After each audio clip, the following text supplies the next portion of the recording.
Hey guys, so you just heard a part of the title sound card that you can hear at the beginning and end of Insidious and Insidious Chapter 2.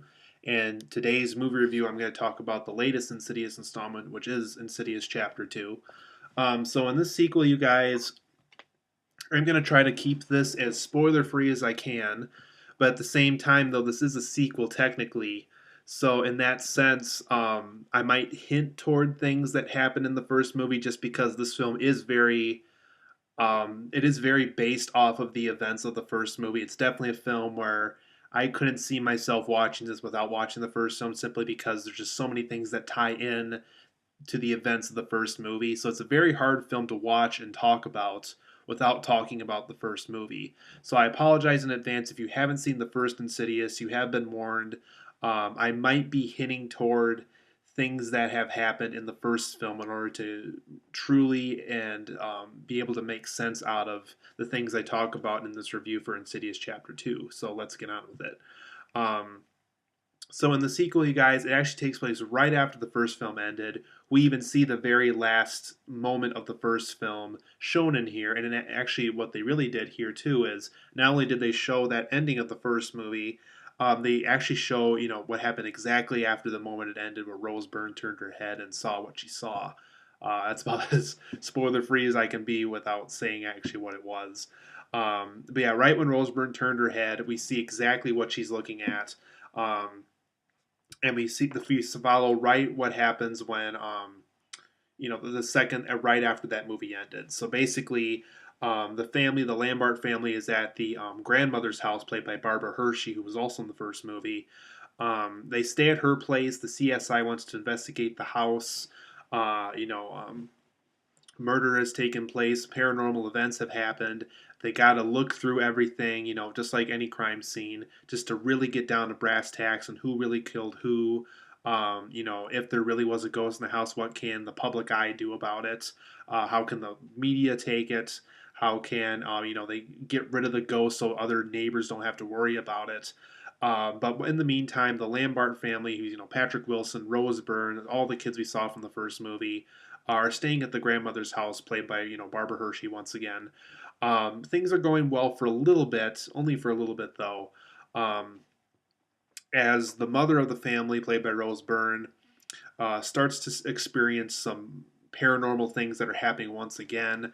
Patrick Wilson doesn't seem concerned about it though. He's kind of blowing it off, kind of saying, "Oh well, we were just through that. We just took care of it. We just hired those people who got rid of it for us. We have our son back. He's conscious. He's not doing the abstract projection thing again like he was doing."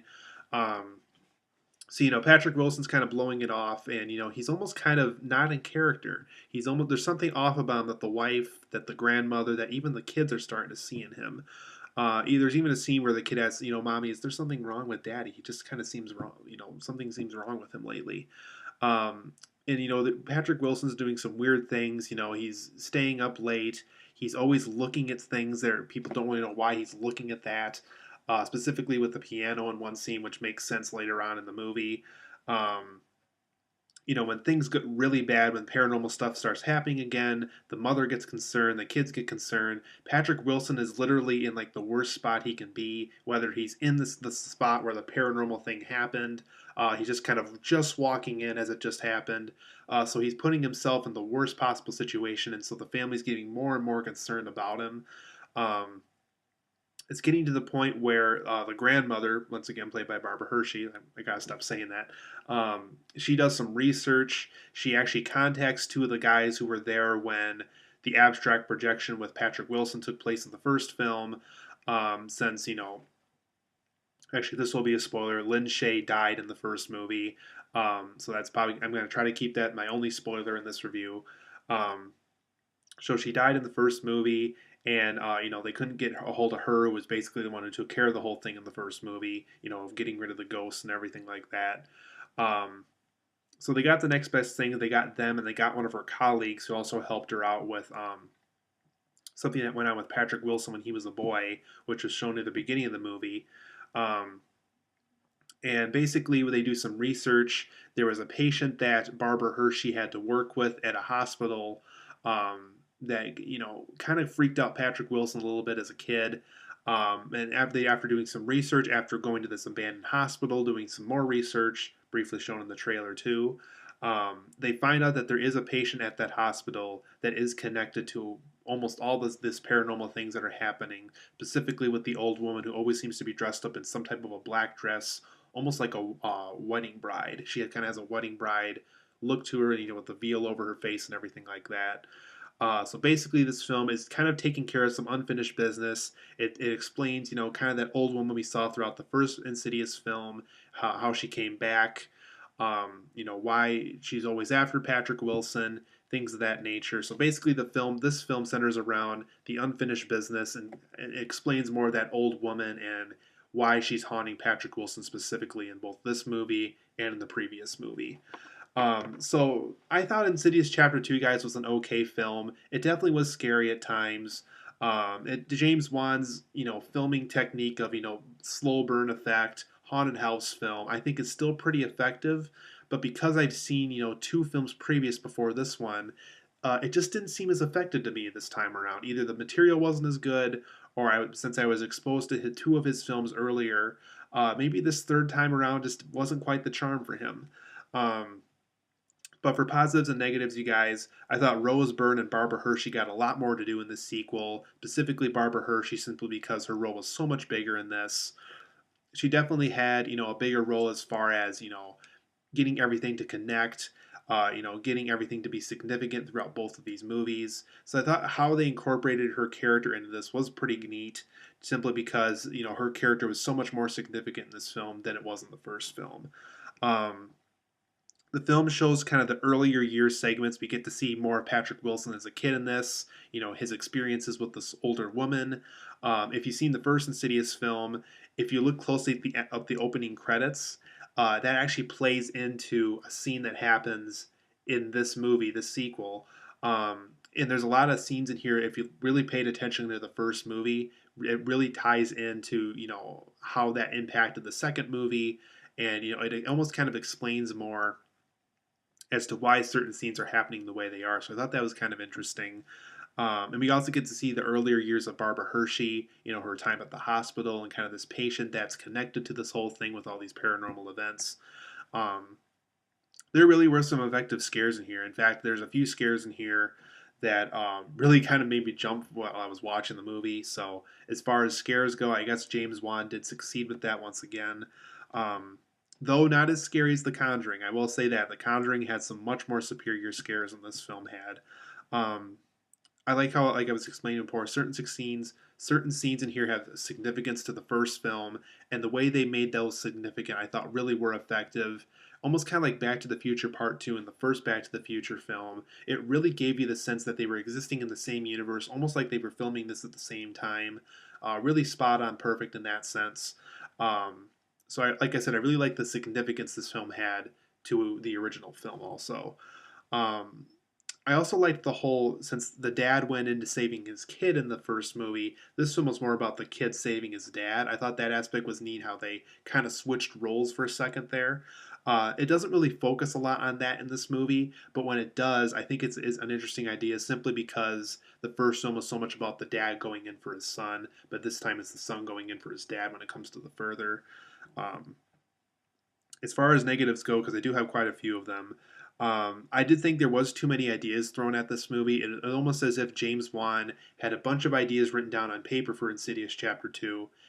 Couldn't really decide on which ones he wanted to focus on. So what he did is he used all the ideas, and as a result, the overall project seems a little bit overblown, and almost like there is too many ideas literally thrown at it for an hour and 45 minutes.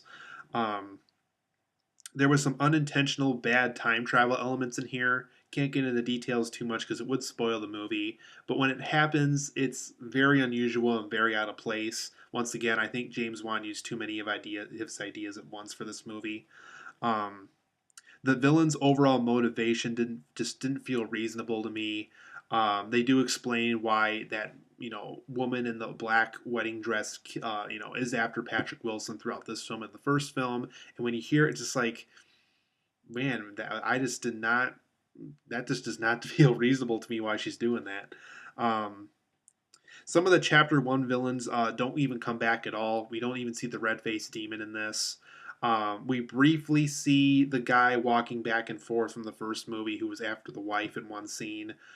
You get to see he does play a significant part as far as making this film connect with the first film, but we really don't get to see a lot of him in here. He has a very brief role in this, and his role in the first film was pretty brief too, and his role in this one's even more brief. So he barely even has a role at all in this one. Um, we also don't get to see that family that Patrick Wilson saw in the first film. You know, the ones that quickly smiled like this, and yeah, they don't even you don't even see him at all in this movie, and I don't even know why they just kind of blew him off and ignored him for this one. Um, another huge complaint I have about the movie is the further is way too overcomplicated in this. They broke too many of the rules of the first movie. It wasn't consistent. They tried to add in rules that really didn't work for what the further really stands for.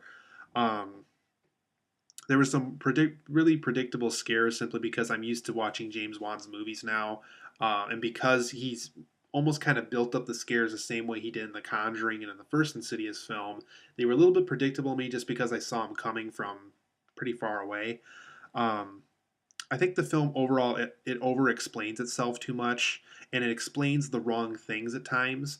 It's just like, okay, well, I wanted explanation on this, but instead you're talking about this.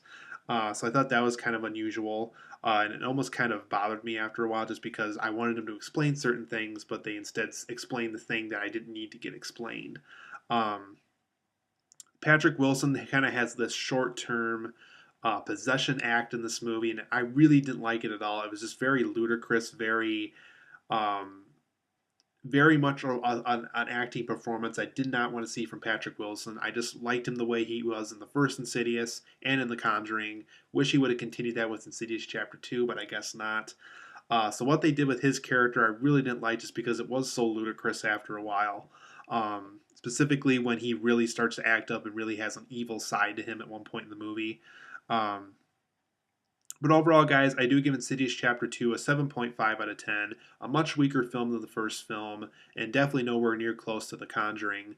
But I think it is an okay film. I think it's effective when it needs to be, but it just doesn't do anything special with the material like the first film did, or like what The Conjuring did. Both are directed by James Wan. Because this is a James Wan film, and just because I really seen a lot more from him from his other movies. I really don't think this film stands up to, like I said, the first Insidious or The Conjuring. So Insidious Chapter 2, it's okay. Really could have done a lot more with it. There was just too many overcomplications, too many rules that got broken from the first movie just to make the plot work in this that I really didn't care for. But the overall film is okay. It might be worth one view if you like the first Insidious. But like I said, make sure you see the first Insidious before this one, just because if you didn't see the first Insidious, you'll be really confused throughout this movie. There's even parts of this movie I'm still confused about just because they overcomplicated certain things. But overall, guys, it's an okay film, but it's just not the film that the first film was.